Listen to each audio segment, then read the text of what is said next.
Bring a background image. Now go to Edit and then Blur. Increase its blur amount.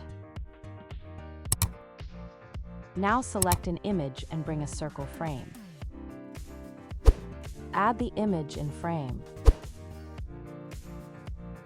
Choose a bubble from Graphics. Add this bubble into a circle frame for smooth overlay. Place the bubble over image.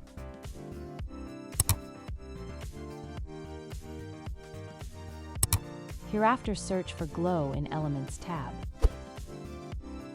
Select the ones that suits our design.